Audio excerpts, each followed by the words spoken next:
Hello नमस्कार साथियों, स्वागत है आप सभी का आपके अपने YouTube channel exam with Ashok में। आशा करते हैं कि आप लोग स्वस्थ होंगे, मस्त होंगे और अपनी तैयारी भी बहुत ज़बरदस्त तरीके से कर रहे होंगे। आज का जो हमारा टॉपिक है वो मेंस्ट्रुएशन है, ठीक है ना।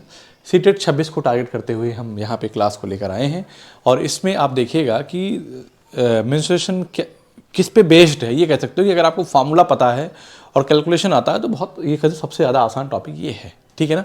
फिर भी आपको इसकी लैंग्वेज समझ में आनी चाहिए कि क्या क्या पूछ रहा है। सबसे इंपॉर्टेंट बात है कि फार्मूले आपको पता होने चाहिए। अगर फार्मूला नहीं पता है फिर आप सवाल नहीं कर पाओगे, ठीक है ना। चलते हैं, हम शुरू करते हैं। आज का जो मेरा पहला क्वेश्चन है कि किसी त्रिभुज की भुजाएं 6.5 सेंटीमीटर है, 10 सेंटीमीटर है और x सेंटीमीटर है, ठीक है ना। जहाँ x एक धनात्मक संख्या है, निम्न में से x का न्यूनतम संभव मान क्या है, ठीक है। तो ध्यान दीजिएगा मेरी बात को, जो कंसेप्ट हम बताएंगे उसको कॉपी में नोट कर लीजिएगा, ठीक है ना। करा किसी त्रिभुज की भुजाएं, तो मैं कहता हूं कि मान लीजिए कोई त्रिभुज है। अब त्रिभुज कैसा हो सकता है, अगर भुजा के आधार पर कहूंगा तो मैं कहूंगा समबाहु त्रिभुज है, समद्विबाहु त्रिभुज है, विषमबाहु त्रिभुज है, ठीक है ना। लेकिन ध्यान से सुनो क्या होगा। मान लीजिए मैंने कहा कि कोई त्रिभुज है, ठीक है ना। कोई त्रिभुज है, उसकी एक भुजा 10 सेंटीमीटर है और एक क्या है 6.5 सेंटीमीटर है और एक x है। तो मैं ये जानता हूं कि नोट करके अपने कॉपी में आप लिखेंगे कि किसी त्रिभुज की दो भुजाओं का योग तीसरी भुजा से बड़ा होता है। नोट करके क्या लिखेंगे कि किसी त्रिभुज की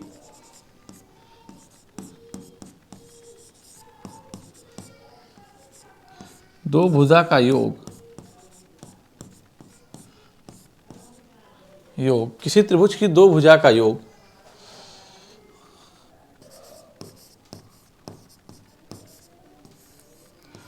तीसरी भुजा से बड़ा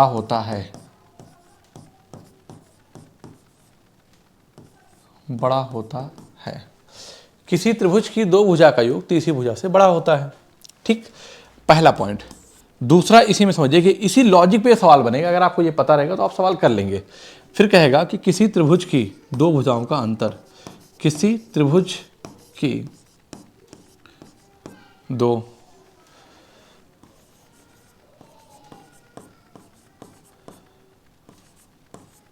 भुजाओं का अंतर, किसी त्रिभुज की दो भुजाओं का अंतर तीसरी भुजा से छोटा होता है। क्या होता है? तीसरी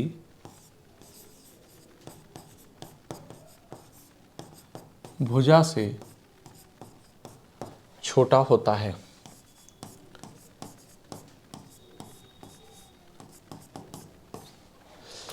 किसी त्रिभुज की दो भुजाओं का अंतर तीसरी भुजा से छोटा होता है।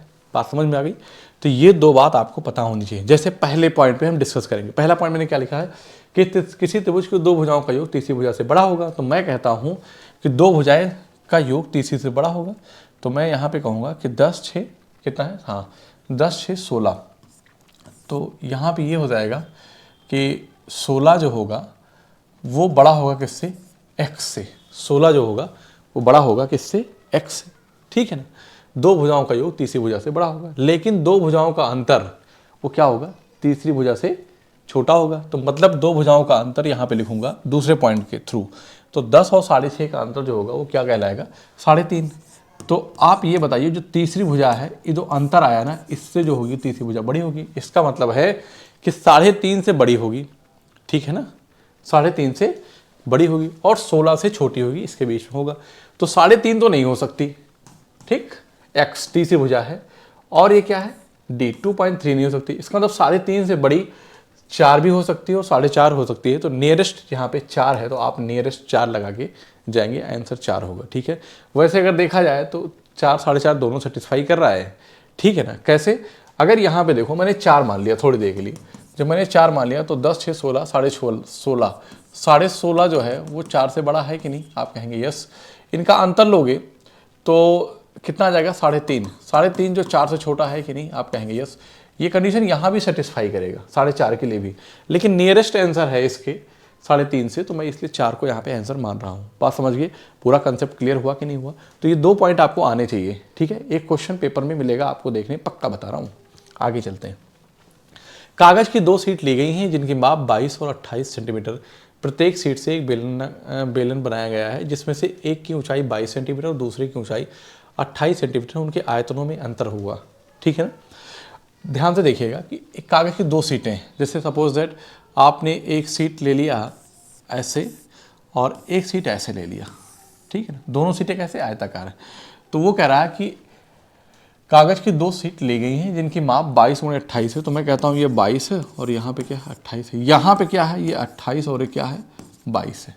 ठीक, जिनकी माप 22 और 28 है, मतलब 2 सीट है लेकिन दोनों ऐसी हैं, एक लंबाई में है और एक मतलब हाइट में है और एक लंबाई में है, मतलब ये ऊंचाई कह सकते हो ये लंबाई में। आप बताओ बेलनकार सीट बनाई जाती है किसी आयताकार सीट से तो क्या किया जाता है, उसको गोल गोल घुमाया जाता है। सपोज दैट जैसे मेरे पास एक पेपर है, मेरे पास क्या है एक पेपर है, ये पेपर कैसा आयताकार पेपर है। अब इस पेपर को मैं ऐसे घुमाऊंगा तो ये क्या बन गया, ये बेलन बन गया, बेलन बना। तो आप मुझे बताइए कि अगर मैं ये कह दूं ये इसकी हाइट है, ये क्या है, ये क्या है, ये इसकी मतलब अगर इसको यहाँ पे लंबाई मान लो, ये चौड़ाई मान लो, कुछ भी मान लो, तो जब इसको हम मानेंगे आधार तो ये जो होगा परिमाप बन जाएगा। ये क्या बनेगा परिमाप, क्योंकि जब देखो ये सर्कुलर फॉर्म में बनेगा, मतलब कि सर्कल के शेप में, और वृत्ताकार होगा। तो जब वृत्ताकार होगा तो नीचे कैसा बनेगा बेटा, गोल बनेगा। इसका मतलब यही क्या था आपका 22 है। तो यहाँ पे ध्यान दीजिएगा, तो मैं कहूँगा कि जो वृत्त का परिमाप होता है, मतलब ये कह सकता हूँ कि जो बेलनाकार सीट है उसका जो आधार होगा वो कैसा होगा, वृत्ताकार होगा। इधर लिख देता हूँ कि बेलनाकार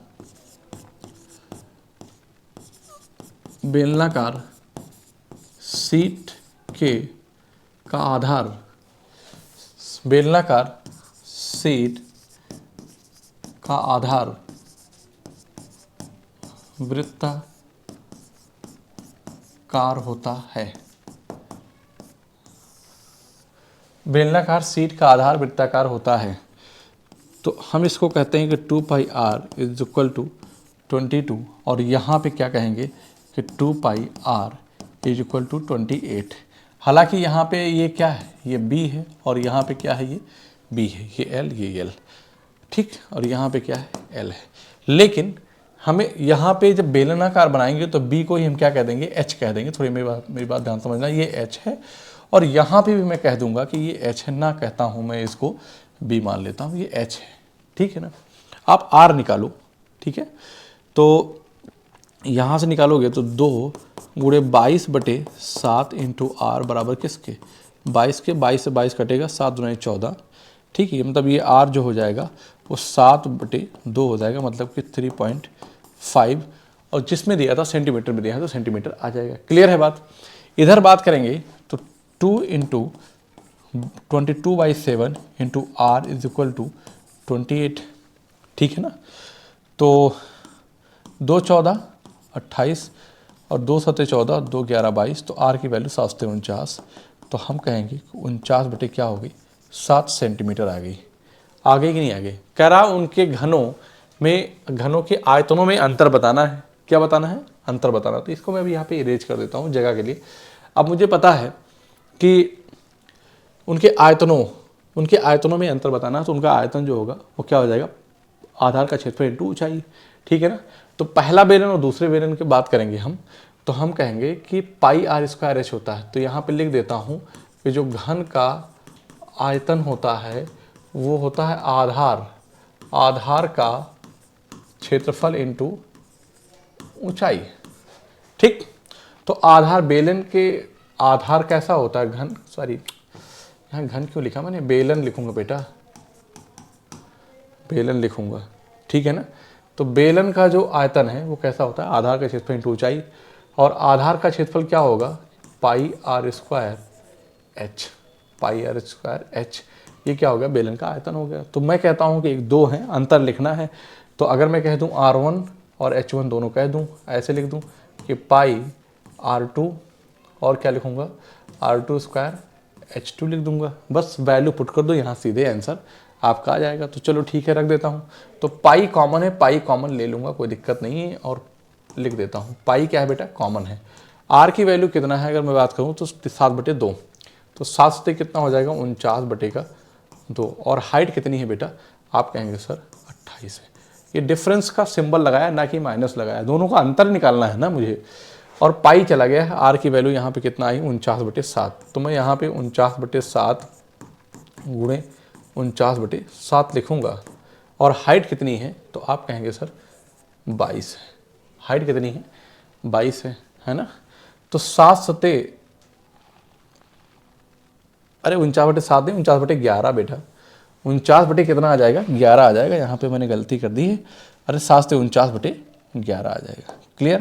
तो 49/11, तो यहाँ पे भी मैं क्या करूँगा, 11 और 11 लिखूँगा।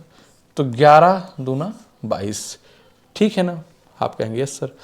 इसकी बात करूँगा, 49/2 दूना 4 हो जाएगा। क्या होगा बेटा, यहाँ पे 4 होगा, क्योंकि मैंने क्या किया है 7 का वो लिखूंगा, तो ये 4 हो जाएगा। और 4 सत्ते क्या हो जाएगा, 28 आएगा। 49/7 यहाँ है, 49/7 यहाँ है। जब मैं कॉमन ले लूँगा, मुझे डिफरेंस ही लिखना है, तो मैं कहूँगा कि पाई का मान किस फॉर्म में है, पाई का मान 22/7। और आप बताओ मुझे, 49 यहाँ से ले लेता हूँ और 7 यहाँ से ले लेता हूँ, ठीक है ना। तो यहाँ पे क्या बचा, 1, डिफरेंस लिखना है। 49 चला गया, बचा क्या, लेकिन 7 नहीं जाएगा। हाँ 7 चला गया, तो क्या बचा, 7 नहीं 14, क्या बच गया 14। और आप देखिए 7 से 7 कट जाएगा, 7 से 7 कटेगा, ठीक है ना। और यहाँ डिफरेंस कितना है, 13। तो मैं कहूँगा कि 22 गुणे 49 गुणे 13, 22 गुणे 49 गुणे 13, ठीक है ना। 9 दूनी 18, 490।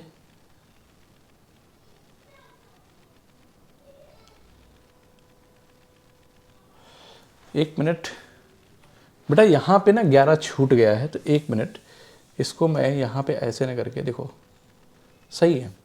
तो मैंने 22/7 लिखा, ठीक है, पाई का मान, और 49/7 मैंने कॉमन ले लिया। तो मैं यहाँ पे ये कहूँगा 49, 7 चला गया, यहाँ बचा क्या 1, और ये 49 गया और 7 गया, तो 1/11 गुणे 7 दूनी 14, ठीक। ये इधर जाएगा, डिफरेंस लेना है मुझे। तो हम कहेंगे क्या कि जो हमारा है ये 22, 7 कट जाएगा, तो 22 रहेगा ही रहेगा, और ये 49 रहेगा, और ये क्या आ जाएगा, 11 और 14 का डिफरेंस 3। तो हम कहेंगे कि 3 क्या आ जाएगा 11, 11 दूना 22, और 2 3 6, 6 9 54 के 4, और 6 चौको 24, 5 29। इसका मतलब कितना आ जाएगा, 294 आ जाएगा, उनके आयतनों का अंतर, ठीक है ना। थोड़ा कैलकुलेटिव है, बस कुछ है नहीं, ध्यान देने की ज़रूरत है। आई होप कि समझ में आ रहा होगा।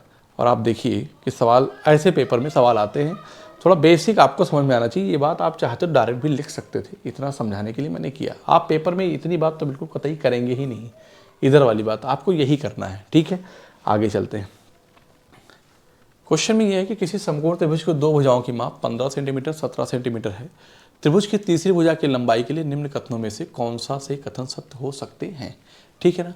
तो आप जब समकोण त्रिभुज लेते हैं बेटा, मेरी बात ध्यान से सुनो। जब आपने समकोण त्रिभुज लिया तो कंडीशन ये हो सकती है कि आप सबसे बड़ी भुजा कौन सी होती, कर्ण होती है। अगर थोड़ी देर के लिए हम ये मान लें कि ये 15 है और इसको 17 मान लिया, तो इसको छोटी भुजा मान लिया कि 17 से छोटी है क्या। वैसे तो हम जानते हैं 8, 15, 17 का ट्रिपलेट बनता है। फिर भी आपको बताने के लिए कि 15 का स्क्वायर प्लस x का स्क्वायर करेंगे तो क्या हो जाएगा, 17 का स्क्वायर, अर्थात 289 हो जाएगा। तो एक्स स्क्वायर बराबर 289 माइनस 225, तो इसको घटाएंगे तो 64 आ जाएगा। इसका मतलब x की वैल्यू क्या आ जाएगी, 8 आ जाएगी। x की वैल्यू 8 आ जाएगी। ये तो पहला केस हो गया, ये तो पहला केस हो गया। दूसरे केस में क्या करते हो बेटा कि हम कहते हैं कि इस वैल्यू को इंटरचेंज कर दें। सेकंड केस में हम कहते हैं कि ये 17 है और ये क्या है, ये आपकी x है। तो तब आप क्या होगा, फिर से लगाओगे तो यहीं पे हम लिखेंगे केस सेकंड में क्या संभावना हो सकती है ना, ये पूछा। तो हम कहेंगे कि 15 का स्क्वायर प्लस 17 का स्क्वायर बराबर किसके, x का स्क्वायर के, ठीक। तो x बराबर हो जाएगा अंडर रूट 225 प्लस 289। तो आप कहेंगे कि 9 5 14 के 4, 8 2 10, 11 के 1, 2 2 4 1 5, 514, ठीक है ना।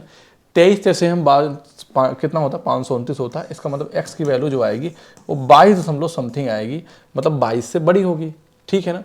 तो इसका मतलब है कि तीसरी भुजा की लंबाई के लिए निम्न कथनों में से कौन सा सत्य। तो आप ये थोड़ी ना कह पाओगे कि ये तो बता ही नहीं रहा कि ये आधार है, ये लंब है, ये कर्ण है। संभावनाएं क्या हो सकती हैं, तो x की वैल्यू 22 से बड़ी भी रखी जा सकती है और 8 भी रखी जा सकती है, ठीक है ना। अगर हम 8 रखेंगे तो दो भुजाओं का योग तीसरी भुजा से बड़ा होगा, ठीक है ना। लेकिन आप ये जानते हैं कि कभी 8 हो नहीं सकता बेटा, क्यों नहीं हो सकता, सॉरी ये 17 है, ये x है। अगर आप ये कह दीजिए कि इसको आपने 17 माना है, इसको 17 माना, तब तो ये बात बन सकती है, ठीक है ना। फिर आप जब पलट करेंगे तो नहीं होगा, तो इसका मतलब है कि यह 20 सेंटीमीटर और 23 के बीच में होगी, क्योंकि 22 से बड़ा, ठीक है। तो सो ऑप्शन केवल और केवल second is the right answer. Okay, अच्छा सवाल है, आप आराम से इसको देख लीजिएगा। अगले सवाल की तरफ चलते हैं। कह रहा है एक टंकी घनाभ के आकार की, इसमें अधिकतम 540 मीटर क्यूब पानी आ सकता है। यदि इस टंकी की लंबाई 8 मीटर तथा चौड़ाई 15 मीटर है, तो इसमें पानी की गहराई कितने मीटर होगी जब यह 2/3 पानी मीटर से भरी हुई है तो, ठीक है। बहुत बढ़िया सवाल है। लीटर में दिया, मीटर में दिया है, तो वो कह रहा है कि एक टंकी घनाभ के आकार की, उसका आयतन ये है, तो मैं आप जानते हैं घनाभ के आकार तो LBH, तो मैं कहूँगा कि 540 मीटर क्यूब है, चूँकि आयतन के फॉर्म में। यदि इस टंकी की लंबाई 8 है, आपने कहा कि यदि इस टंकी की लंबाई क्या है, 8 है, आपने 8 लिख दिया, और चौड़ाई क्या है, 15 है, और ऊंचाई तो पूछा ही है, गहराई उसी कह दो, तो गहराई आप h मान लो। और कह रहा है कि जब वह 2/3 मीटर भरी हुई हो, तो 2/3 से क्या करो बेटा, गुणा कर दो, ठीक है ना। तो 3 18 54 180, 15 12 180 है ना, 12 दूनी 24, तो 8 तिरिक क्या आ जाएगा, 24 आ जाएगा। तो h की वैल्यू जो आ गई वो 3 क्या आई, मतलब कि 3 मीटर होगी। h की वैल्यू क्या होगी, 3 मीटर होगी। So option D will be right answer, option D will be right answer. Clear है बात। अगले सवाल की तरफ आते हैं। कह रहा है कि दो समबाहु त्रिभुजों के क्षेत्रफलों में अनुपात 16 और 9 है। यदि छोटे त्रिभुज का परिमाप 63 सेंटीमीटर, तो बड़े त्रिभुज की भुजा छोटे त्रिभुज की भुजा से कितनी अधिक बड़ी है। अच्छा सवाल है, बताइए। कह रहा है कि दो समबाहु त्रिभुज हैं, क्या है बेटा, दो समबाहु त्रिभुज, एक समबाहु त्रिभुज, एक मैंने कहा ये है और एक क्या है, ये है। इनके क्षेत्रफलों का अनुपात, मैं ये जानता हूं कि इनका जो क्षेत्रफल है ना, और √3/4 क्या होता है, भुजा का स्क्वायर होता है। √3/4 भुजा का स्क्वायर बराबर √3/4 और फिर क्या होगा, भुजा का स्क्वायर, ठीक, क्लियर है। तो कह रहा है कि दो समबाहु त्रिभुजों के क्षेत्रफलों का अनुपात, तो ये हैं, दोनों का अनुपात ले लेंगे तो हम ये कहेंगे कि ये है और ये भुजा 1 भुजा 2 मतलब दोनों है। तो मैं यहाँ पे लिखूँगा कि जो भुजा है ना, भुजा 1 का स्क्वायर अपान भुजा 2 का स्क्वायर, वो किसके बराबर है, तो आप कहेंगे सर 16/9 के बराबर है, ठीक है ना।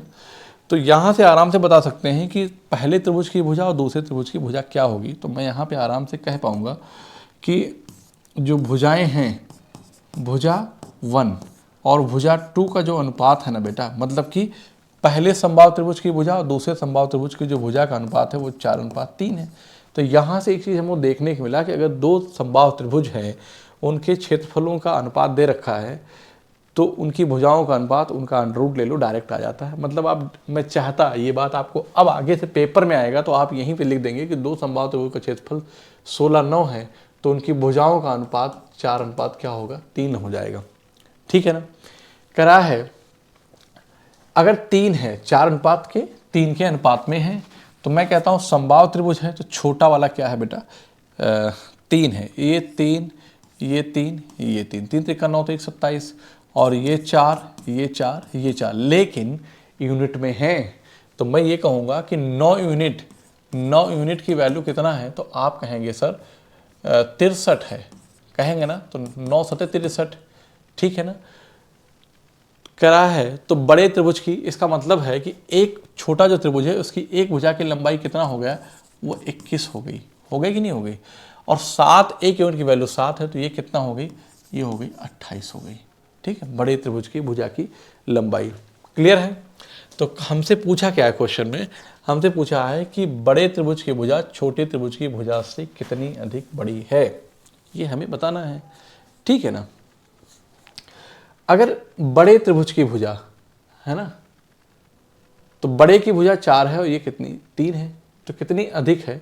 तो अच्छा देख के मुझे बताना है, यहाँ पे ऑप्शन सब एक ही जैसा हो गया है, ऑप्शन में करेक्शन करना पड़ेगा तो, क्योंकि सारे ऑप्शन एक जैसे नहीं हो सकते। तो कितनी बड़ी है बताओ, यहाँ पे प्लस का 7 अधिक है, प्लस का 7 क्या है बेटा, अधिक है।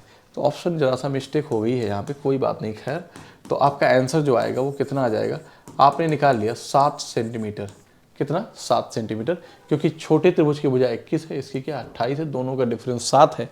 तो बड़े त्रिभुज की भुजा जो है वो 7 सेंटीमीटर अधिक है। आप कहेंगे यस सर कोई दिक्कत नहीं है। अगले सवाल की बात करें तो किसी त्रिभुज का क्षेत्रफल एक वृत्त के क्षेत्रफल के बराबर है, ठीक है ना, जिसका परिमाप 6 पाई सेंटीमीटर है। ये त्रिभुज का आधार 8 सेंटीमीटर है, तो इसकी संगत ऊंचाई है। देखो ध्यान से, किसी त्रिभुज का क्षेत्रफल एक वृत्त के क्षेत्रफल के बराबर है। कोई त्रिभुज है ये और एक वृत्त है, दोनों के जो क्षेत्रफल है ना, मतलब एरिया ऑफ ट्रायंगल, और मैं यहाँ पे लिख दूंगा कि एरिया ऑफ सर्कल, है ना, ये बात है कि एरिया ऑफ ट्रायंगल और एरिया ऑफ सर्कल दोनों क्या है, बराबर हैं, ठीक है ना। जिसका परिमाप क्या कह रहा है कि त्रिभुज का क्षेत्रफल एक वृत्त के क्षेत्रफल के बराबर है, जिसका परिमाप 6 पाई है। ये त्रिभुज का आधार 8 है, ध्यान सुनना। तो मैं कह देता हूँ कि 1/2 बेस इंटू हाइट बराबर त्रिभुज area of circle pi r² होगा, ठीक है।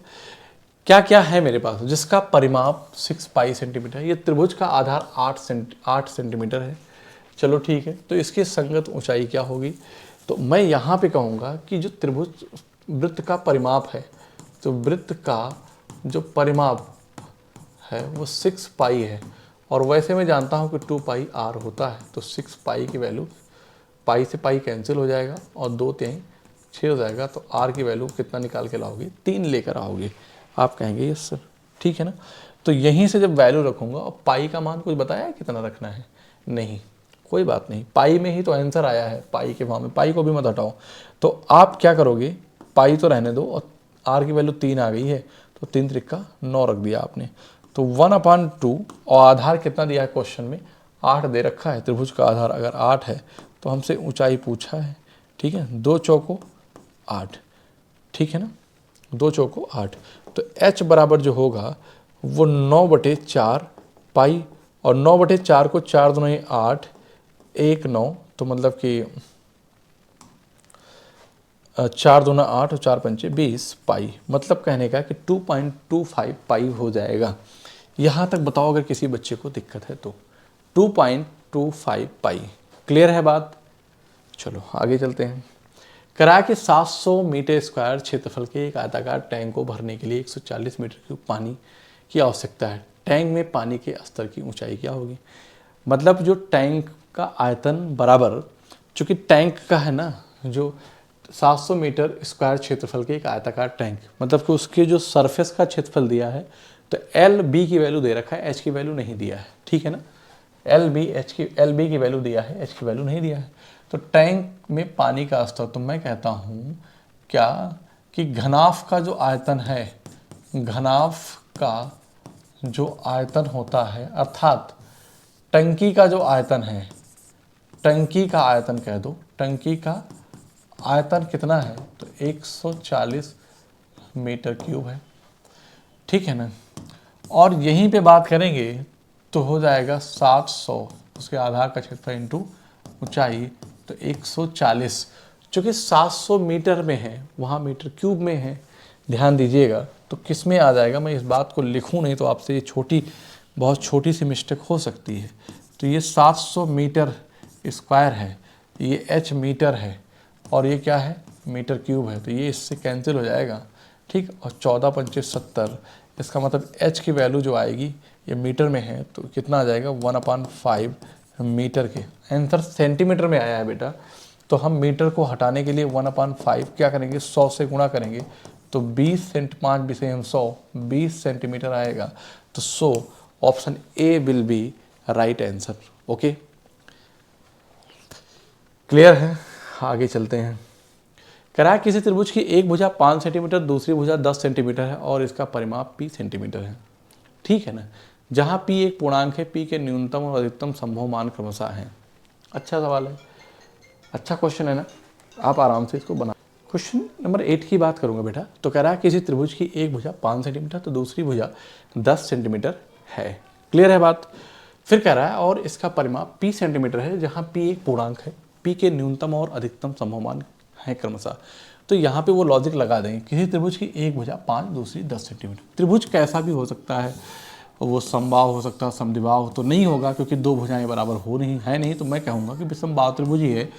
समकोण की बात अगर करता तब भी हम बात करते, तो यहाँ 5 है तो ये क्या है 10 है। तो अगर मैं मान लूँ x है तो दो भुजाओं का योग तीसरी भुजा से क्या होगा, बड़ा होगा। कह रहा है और इसका परिमाप p है। तो मेरी बात ध्यान समझिए कि 10, 5, 15 और पूछा क्या अधिकतम संभव मान p का अधिकतम कितना हो सकता है। तो मैं कहूँगा कि दो भुजाओं का योग क्या होगा, तीसरी भुजा से बड़ा होगा। तो ये 15, तो मैं कहता हूँ कि x की वैल्यू मिनिमम मैक्सिमम कितनी रह जा सकती है 14। 14 से अधिक लोगे तो बराबर हो जाएगा, है ना। तो x की कितनी, मतलब कि जो त्रिभुज है उसकी मैक्सिमम कितनी हो सकती है 14।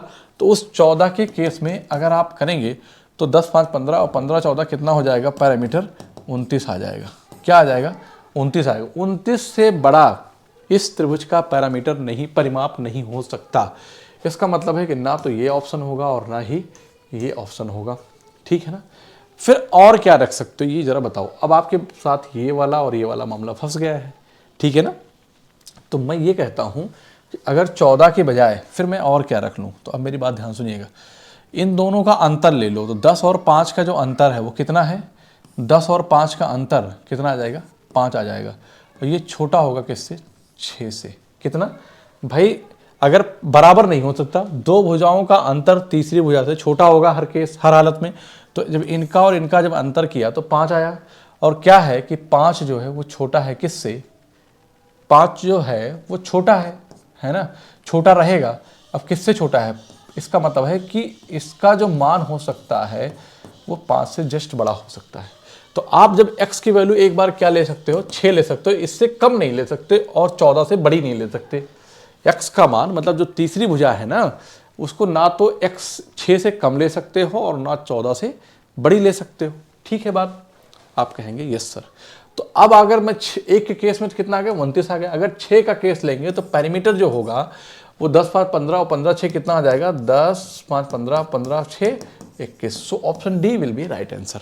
ओके, इसका मतलब डी जो है करेक्ट आंसर है। अच्छे समझ में आया कि नहीं है, फिर समझाऊं। एक त्रिभुज है, चलो फिर से बता देता हूं। यहां पे देखो, इधर नहीं आया तो देख लो, सवाल आ जाएगा पेपर में तो फिर फंस जाओगे। वो कह रहा है कि एक 10 है और एक 5 है, ये नहीं पता कितना है, लेकिन ये कह रहा है कि p के न्यूनतम और अधिकतम समूह मान। p का अधिकतम मान तब होगा कि जब एक बार x की वैल्यू क्या लेना पड़ेगा हमें, मैक्सिमम, है ना। न्यूनतम और अधिकतम, और क्या लेना पड़ेगा हमें, मिनिमम लेना पड़ेगा। तो यही दोनों वैल्यू हमें सोचना है क्या होगा। तो मैं जानता हूँ कि किसी त्रिभुज की दो भुजाओं का योग तीसरी भुजा से बड़ा होता है, तो 10, 5, 15। तो मैं कहता हूँ कि मैक्सिमम तब होगा जब जस्ट 15 नहीं ले सकते, 15 से जस्ट छोटी नंबर ले लें 14। तो ये x की वैल्यू, तो 14 अगर हम ले लेंगे तो आप देखिए पैरामीटर क्या बनेगा कि 15, 14 कितना हो जाएगा, 29। और अगर यहीं पे हम क्या कहते हैं कि अंतर ले लें तो 10 और 5 का अंतर क्या हो गया, 5। तो ये छोटा होगा, ये बड़ा होगा। तो जस्ट इससे बड़ा नंबर हम ले लेंगे 6, क्योंकि हमें न्यूनतम चाहिए। 5 लेंगे बराबर हो जाएगा। तो 10, 5, 15 और 15, 6 कितना हो जाएगा, 21 हो जाएगा। इसका मतलब है कि मिनिमम 21 और मैक्सिमम 29 हो सकता है इसी बीच में। ठीक है ना, पैरामीटर और नहीं होगा। आगे चलते हैं। क्वेश्चन नंबर 9 की बात करें। किसी समलंब का क्षेत्रफल 105 सेंटीमीटर स्क्वायर है, उसका शीर्षलंब 7 सेंटीमीटर है। तो मैं कहता हूँ कि एक समलंब चतुर्भुज है। क्या है बेटा, एक समलंब चतुर्भुज है। तो समलंब चतुर्भुज में दो समांतर भुजाएं हैं। कह रहा है एक भुजा दूसरी भुजा, अगर ये x है तो ये क्या है, x + 6 है। और इनके बीच की दूरी ये उसने कहा है कि शीर्षलंब 7 सेंटीमीटर, समांतर भुजाओं में से एक भुजा दूसरे 6 सेंटीमीटर अधिक लंबी है। तो लंबी भुजा की लंबाई क्या होगी, हमसे ये पूछा है, मतलब कि इसका मान पूछा है। x + 6 का मान हमसे पूछा है। ये कितना है, 7 है। तो मैं ये जानता हूँ कि समलंब का जो क्षेत्रफल होता है, समलंब चतुर्भुज का जो क्षेत्रफल है ना वो क्या होगा 1/2 समांतर भुजाओं का योगफल x प्लस 6 इंटू इनके बीच की दूरी 7। ठीक है ना। ये कितना दिया है क्वेश्चन में 105 दे रखा है, तो यहीं पे आप 105 लिख देंगे और ये आपका क्या है, ये 1/2 है। ये कितना आ जाएगा 2x प्लस 6 इंटू 7, 7 15 सत्ते 115 तो नहीं 30, और ये क्या हो जाएगा 2x प्लस का 6 है ना। तो इसको हम करेंगे तो ये कितना 24 और x बराबर यहाँ पे क्या आ जाएगा 12 आ जाएगा। सबसे बड़ी भुजा की लंबाई जो होगी वो x प्लस मतलब कि 12 प्लस 6 बराबर किसके हो जाएगा 18। So answer will be B is the right answer. Okay, B आपका क्या होगा सही आंसर होगा। आगे चलते हैं। एक घनाफकार गोदाम, ठीक है, कि लंबाई चौड़ाई और ऊंचाई क्रमशः 56, 42 और 10 मीटर है। इनके अंदर कितने घनाफकार डिब्बे रखे जा सकते हैं कि प्रत्येक की बीमाएँ 2.8 मीटर, 2.5 मीटर, 70 सेंटीमीटर। इसको मैं 100 से डिवाइड करूंगा तो ये हो जाएगा 0.7 मीटर हो जाएगा। विशेषकर ध्यान देना है इस बात को। तो हमें क्या पूछा है कि घनाफकार डिब्बों की संख्या है ना, तो मैं यहाँ पे क्या लिखूँगा घनाफकार जो डिब्बे होंगे ना, डिब्बों की संख्या की बात करूँगा तो LBH क्या हो जाएगा 56 42 10, 56 42 10। ठीक है, और उनकी जो बीमाएँ हैं कितनी 2.8 इंटू 2.5 इंटू 0.7। ठीक है, तो 1 2 3, इसका मतलब है कि 1000 से हम क्या करेंगे गुणा कर देंगे। ठीक, तो यहीं पे कट करेंगे 28 दूना 56 और 7 छंग 42। ठीक है ना, और 25 चौका 100, 25 चौका 100 40 हो जाएगा, 1000 हो जाएगा। ठीक है ना, तो 6 दूनी 12 चौका 48 और कितना जीरो आएगा 1 1 2।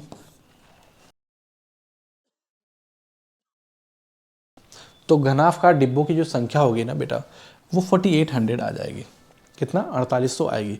एक बड़े बक्से में कितने छोटे छोटे घनाफकार के डिब्बे घन के डिब्बे रखे जा सकते हैं घनाफ के आकार के, वो कहेंगे 4800। आगे चलते हैं। करा कि आधार की त्रिज्या 3 सेंटीमीटर वाले एक लंबित बेलन का बकपृष्ठीय क्षेत्रफल 94.2 सेंटीमीटर है। बेलन का आयतन 3.14 मीटर है। तो एक आधार की त्रिज्या 3 सेंटीमीटर लंबित बेलन, तो मेरी बात ध्यान सुनो कि एक बेलन है ना, क्या है बेटा बेलन है। आधार की त्रिज्या 3 सेंटीमीटर वाले एक लंबित बेलन का बकपृष्ठीय क्षेत्रफल 94.2 सेंटीमीटर स्क्वायर है। बेलन का आयतन ज्ञात कीजिए। आयतन ज्ञात करने के लिए पाई आर स्क्वायर एच। आपको इसमें क्या क्या दिया है, त्रिज्या दे रखी है कितना 3 सेंटीमीटर। अगर आपको हाइट पता चल जाती तो आप सवाल कर पाते, क्योंकि बेलन का जो आयतन होता है, बेलन का जो आयतन होता है वो पाई आर स्क्वायर एच आर है ही है, और पाई का मान 3.14 रखना है। तो आप यहाँ से क्या कहेंगे कि इनका परिमाप मुझे मतलब कि बकपृष्ठीय क्षेत्रफल दे रखा है, तो बेलन का जो वक्र कर्व सरफेस एरिया बोलते हैं, वक्र पृष्ठीय जो क्षेत्रफल है ना बेटा वो क्या होता है आधार का परिमाप इंटू ऊंचाई 2 पाई आर इंटू एच। क्लियर है। तो अब मेरी बात ध्यान से सुनो, ये दिया कितना है 94.2 और 2 पाई का मान 3.14 और आर का मान 3 दिया है, मुझे यहीं से एच निकल आएगा मेरा। ठीक है ना, क्लियर है। तो यहाँ पे मैं क्या करूँ 10 कर दूँ और यहाँ पे मैंने क्या कर दिया 100 कर दिया। इससे एक ज़ीरो कट जाएगा, कोई दिक्कत नहीं है। 314 यहाँ क्या हो जाएगा 342, 3 से 3 कट जाएगा, 2 पंचे 10, मतलब एच जो निकल के आया वो क्या आ गया 5, और वो भी किस में आएगा सेंटीमीटर में आ जाएगा। ठीक है ना, बस आप यहीं ला के वैल्यू पुट कर दो, आपका आंसर आ जाएगा।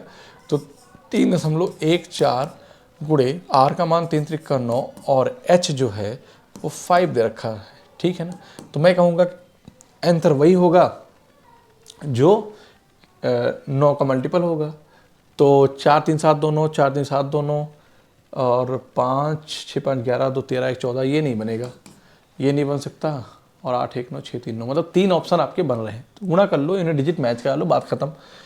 तो मैं कहूँगा कि 3.14 गुणे, ऐसा ना करके ऐसे कर लूँ, देखो 5 3 15 और 14 पंचे 70, अरे भाई तो 7 आ जाएगा। तो 15 7 कितना हो जाएगा 22, 9 दूनी 18 के 8। इसका मतलब है देखो 3.14 गुणे 9 बचे 45, ठीक। अब आप यहाँ से देखो इसको कैसे करोगे, ये तो ज़्यादा नहीं हो जाएगा, लंबा बड़ा गुणा हो जाएगा। मैं इसको ऐसे कर लेता हूँ, 5 गुणे 9, 5 चौक 20 के 0, 5 एकम 5 2 7 और 5 3 15, 15.7 यहाँ से आ जाएगा, फिर 9 से गुणा करोगे तो ठीक रहेगा आपके लिए। ये 0 9 से 63 के 3, मतलब लास्ट में 3 आएगा, तो यही आपका आंसर आ जाएगा, आगे करने की ज़रूरत नहीं है, ठीक है ना, क्लियर है बात। अब देखो 9 से 63 के 3 हासिल 6, 9 5 45 और 5 50 51 के 1 हासिल 1, 9 एकम 9 5 14, 141.30 आ जाएगा। So answer will be C is the right answer, okay. आगे कह रहा है कि समलंब पी क्यू आर एस में P Q parallel R S R और पी क्यू था एस आर का अनुपात 3:2 है, ठीक है ना। इस समलंब का क्षेत्रफल 480 सेंटीमीटर स्क्वायर है और पी क्यू था एस आर के बीच की दूरी 12 सेंटीमीटर है, तो एस आर की लंबाई है। क्लियर है बात। देखो पी क्यू आर एस एक समलंब, पी क्यू आर एस समलंब में पी क्यू था S are, P Q S R का अनुपात 3:2 है। ध्यान से देखिएगा, यहाँ पे एक समलंब चतुर्भुज है ऐसे, P Q parallel S R, ठीक है।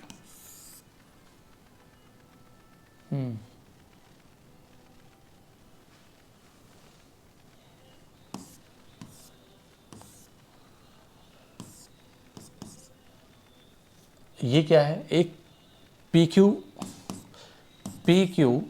Are S, P Q R S समलंब है P Q parallel S R के। यस, पी क्यू था एस आर 3, तो मैं कहता हूँ कि 3x और क्या है ये 2x है। ये तो समलंब का क्षेत्रफल 480 सेंटीमीटर और पी क्यू था एस आर के बीच की दूरी 12, पी क्यू ये देखो पी क्यू और एस आर के बीच की दूरी 12 सेंटीमीटर है। तो कह रहा है एस आर की लंबाई, बहुत आसान है, 2 का मल्टीपल आंसर होगा, बाकी सारे हैं। तो हम यहाँ पे ये कहेंगे कि जो समलंब का क्षेत्रफल होता है वो क्या होता है, ज़रा आप अपने मन में बताइए। समलंब का जो क्षेत्रफल होता है तो आप कहेंगे क्या कि 1/2 समांतर भुजाओं का योगफल 3 2 5x इंटू क्या 12, 2 छंग 12, और यहाँ पे अगर हम कहेंगे तो ये कितना दे रखा है 480। तो एक स्टेप में और लिखेंगे 6 पंचे 30x, ये इससे कटेगा 3 16 48। तो मैं कह सकता हूँ कि x की वैल्यू कितना आ गई 16 आ गई। तो एस आर पूछा है तो 2 गुणे जो 16 होगा वो कितना आ जाएगा, वो 32 आएगा बेटा। कितना आएगा 32 आएगा। क्लियर है बात। आगे चलते हैं। किसी घन का आयतन 2197 सेंटीमीटर क्यूब है, इसका पार्श्व पृष्ठीय क्षेत्रफल क्या है। पार्श्व पृष्ठीय क्षेत्रफल, चूंकि घन है तो मेरी बात ध्यान से समझना, पार्श्व पृष्ठीय क्षेत्रफल मतलब ये हो गया कि उसकी जो 4 सतह का क्षेत्रफल आपसे पूछा गया है। तो घन का जो आयतन है वो 2197 है, मतलब कहने का है कि अगर एक घन बना हुआ है उसकी लंबाई चौड़ाई और ऊंचाई क्या है बराबर हैं, तो वो क्या कहलाएगा बेटा, वो घन कहलाएगा। इसका मतलब क्या है, एक घन बना है, ठीक है ना। और यहीं पे मैं कहूँगा कि अगर इसकी भुजा ए है तो घन का जो आयतन होगा वो ए क्यूब बराबर 2197 के है, ठीक है। तो ए बराबर क्या हो जाएगा, यहाँ पे क्यूब रूट हो जाएगा 2197, ये किसकी वैल्यू है यहाँ से निकल के आ जाएगी। पार्श्वीय पृष्ठ का क्षेत्रफल मतलब कि उसके 4 भुजाओं का क्षेत्रफल, तो मैं कहूँगा कि 4 घन का पार्श्व पृष्ठीय क्षेत्रफल, घन का पार्श्व जो पृष्ठीय क्षेत्रफल है वो क्या हो जाएगा, तो आप कहेंगे सर कि 4a², 4 सतह का क्षेत्रफल। तो यहाँ पे ये भी कह सकते हैं कि आंसर जो कुछ भी होगा 4 का मल्टीपल होगा, ये नहीं होगा, ठीक है ना, ये नहीं होगा, इन दोनों में से कोई बनेगा, इस बात की गारंटी है, ठीक है ना। 2197 करोगे तो 10 धाम 100 धाम 1000, 13 तरह 169, 13 का ये है, 13 का क्यूब है, ठीक है ना, 13 का क्यूब है तो मैं a की वैल्यू क्या लिखूँगा, 13 लिख दूँगा। क्लियर है बात? अभी आपको मैं समझा देता हूँ। तो 4 गुणे 169, तो 9 चौक 4 9 36 के 6 है ना, 4 चौक 4 छंग 24 और 3 27 के 7 हासिल 2 और 4 एकम 4 2 6, 676 क्या हो जाएगा, पार्श्व पृष्ठ का क्षेत्रफल हो जाएगा। तो so option C will be right answer. आपको ये बात नहीं समझ में आई कि सर ये कैसे आया 2170 ने। मुझे पता है यहाँ पे क्या कि 10 का क्यूब कितना होता है, 1000 होता है। मुझे ये भी पता है कोई एक ऐसा नंबर होगा जिसको 3 बार गुणा करने पर, ऐसा कोई नंबर होगा जिसकी यूनिट डिजिट 3 बार गुणा करने पर 7 आएगा, 3 त्रिका 9 त्रिक 27, कोई ऐसा नंबर है नहीं और कि जहाँ पे 7 आ जाए। तो बस मुझे पता चल गया कि 13 होगा, 13 गुणा कर लो यही आएगा। ठीक है, सो आंसर विल बी 676। क्लियर है? या तो आप याद रखें, लेकिन कोशिश करें कि आप याद रखें क्योंकि आप मैथ के स्टूडेंट हैं। चलिए अब निकालोगे, बात ये नहीं है कि टाइम तो रहता है पर टाइम मान लो कम है तो है कहाँ तक बार बार निकालते रहोगे, तो याद रखना जरूरी होता है। ठीक है, 88 सेंटीमीटर गुणे 10 सेंटीमीटर माप वाले एक आयताकार कागज के टुकड़े को बिना अतिव्यापन किए, मतलब कि अतिव्यापन का मतलब है कि उसको बहुत ज़्यादा ना मोड़ा जाए, ऐसे एक बार, अति मतलब अधिक होता है, आप उसको एक बार ऐसे मोड़ें बस। ठीक है ना, ठीक है। तो 88 गुणे 10 सेंटीमीटर माप वाले आयताकार कागज के टुकड़े को बिना अतिव्यापन किए मोड़कर एक 10 सेंटीमीटर ऊंचाई का बेलन बनाया जाता है। ठीक है ना, बेलन की धारिता क्या होगी, बेलन की धारिता मुझसे पूछा है और वो किस में, लीटर में। किसने पूछा है, लीटर में। 1 लीटर बराबर क्या होता है, 1000 सेंटीमीटर क्यूब के होता है। ये बात आप याद रखना। ठीक है ना, बस आपका सवाल बन जाएगा। यहाँ पे देखो कि 88 गुणे 10 आयताकार कागज के टुकड़े को आपने, हाँ जैसे क्या था कि एक आयताकार कागज का टुकड़ा है, आपने इसको मोड़ा, ये क्या था 88 गुणे 10 था। जब इसको मोड़ा आपने तो यहाँ पे ये देखना पड़ेगा कि मोड़कर एक 10 सेंटीमीटर ऊंचाई का एक बेलन बनाया जाता है। क्या बनाया जाता है, बेलन बनाया जाता है। तो आयताकार कोई बेलन था, उसको जब मोड़ के बनाया गया तो आप ये समझिए कि ये क्या है, ये 88 है, ये क्या है 10 है।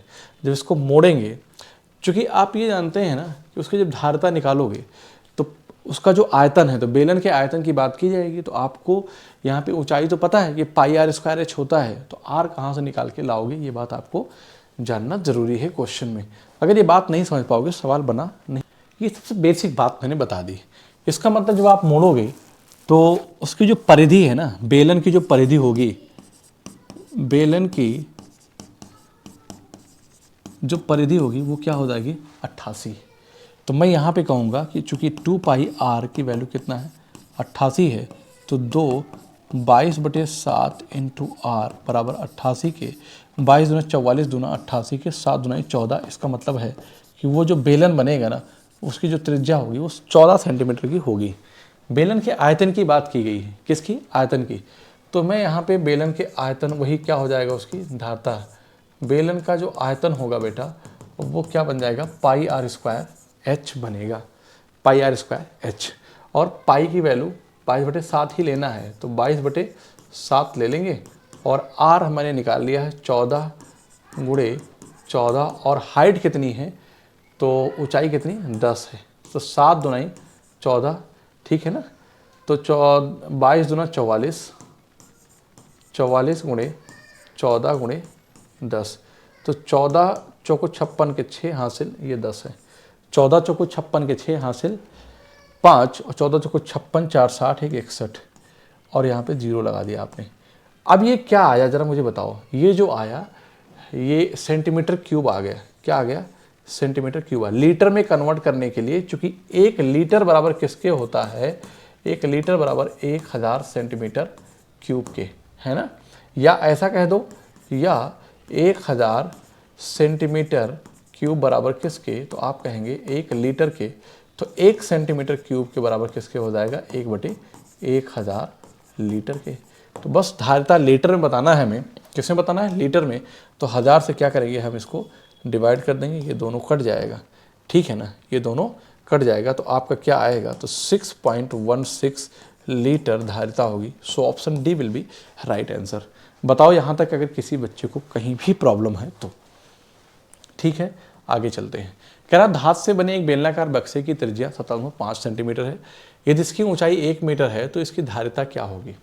ठीक है, एक बेलनाकार बक्से, तो बक्सा कैसा है, बेलनाकार, कैसा है, बेलनाकार, ठीक है ना। बक्से की त्रिज्या कितनी है, 17.5 सेंटीमीटर है, मतलब कि आर की वैल्यू जो है वो 17.5 सेंटीमीटर है।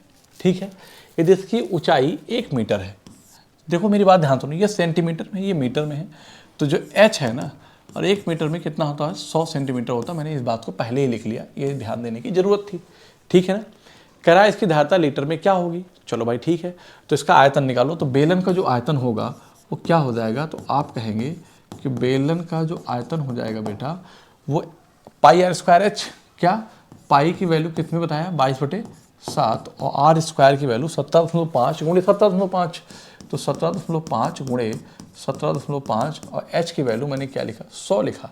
ठीक, यहाँ पे इसको किया, इसको मैंने यहाँ पे किया, और ये पॉइंट क्या हट, ठीक है ना, और ये दोनों जीरो यहाँ से क्या हो गया, कैंसिल हो गया, कटेगा क्या इससे, 7 दूनी 14, 7 पचे 35, ये कट जाएगा, 7 दूनी 14 और 7 पचे 35, 25।